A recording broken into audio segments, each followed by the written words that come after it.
Erokamano kuom kitera Mugi TV ka endi ng'anyo mar rowere manyocho bagi pacho ka endi juma mokalo pod medo nyuolo paro ahinya to tok moko kuom jotend din jiwo rowere mondo mi odhi mbele gi ng'anyo.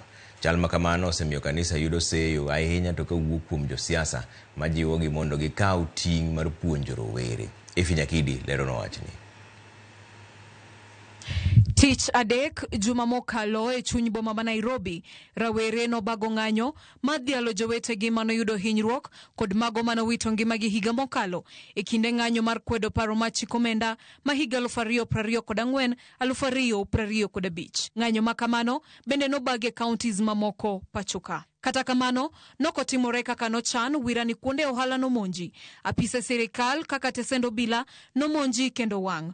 Oganda noyudo hinyruok kama moko to nowito ngimagi. Motelo ne ma nitie ute lamo manojiwo rawere mondo miyo wuog oko kendo chiwo duondgi. Maneno ni ratiro oyudore. Josiasa korka korgi osebedo ka kwedo jotend din kuom siro pach rawere ng'anyo kendo lero ni nitie dwaro mar kanisa kawo ting' mapuonjo jomatindo.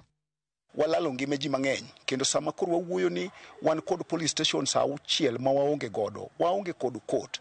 Koro kata kane sirikal ne kwayo ni mondo kanisa puonj joma tindo, wanyalo puonjo joma tindo mana kaka ginyalo bedo joma nyalo empower ngimagi, kaka joma nyalo nwang'o kaka nyalo dak, lakini ok wanyal puonjogi kaka ginyalo dhi e ng'anyo. Ka giloso e boma ma Kisii, moko kuom jotend din oyango ni giikore mar bedo kanyachiel kendo twak e wiyono minyalo tigodo e nyayo kwe pachoka. Twak makamano giwacho ni nyalo mana timore koriw ji duto mondo lalre e paro. National dialogue ni ya muhimu sana na zote tunastahili kuhusika ili Kenya iwe na amani, lakini hatuwezi kuanzia national dialogue kama tujaanzia mtu mwenyewe aanze kujiangalia, familia, makanisa, hata mzie mali wako waanze kuitengeneza, kwa sababu national dialogue inakuwa wakati ambao kila mtu anahusika kuhakikisha kwamba tumekuwa na amani. Onengo mi kanisa thuolo bende, omi kijende thuolo, omi mine thuolo mondo bedi achiel kuom joma dhi golo paro.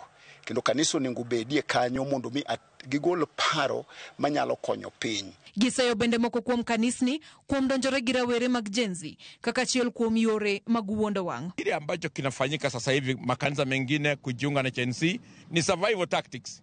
Si kwamba tunaona kwamba CNC wako sawa au serikali iko sawa. Tunaangalia sasa CNC ndio wako wengi na wanaweza kutufanyia vibaya kwenye makanisa. Kwa hiyo kila wachungaji wengine wanajaribu kufanya ni survival. Moko kuom giolero ni jogo makwedo sirikal nyaka chiw luor ne jogo manie telo gisani, mani mano e kaka dongruok nyalo yudore pachoka. Ushauri tu kwamba iwapo basi tutaandamana na mambo mengine kama hayo yatafanyika, vijana wetu hakikisha kwamba kama kuna kitu mnastahili kulinda zaidi mnapoandamana ni biashara na mambo mengine yanayochenga nchi, ili kwamba hata baada ya maandamano maisha yanaweza endelea vizuri. Sirikal mundu duog tich manyocha ne nitiere mar kazi kwa vijana.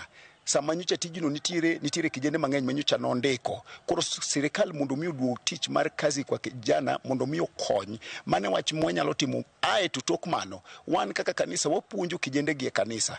Ok wapuonj gi time maricho. Achiel kuom yore ma jotend dingo wacho ni nyalo konyo duoko chien chwang' mar rawere en chiwo thuolo mag tich manyalo konyo rawere e yor yuto.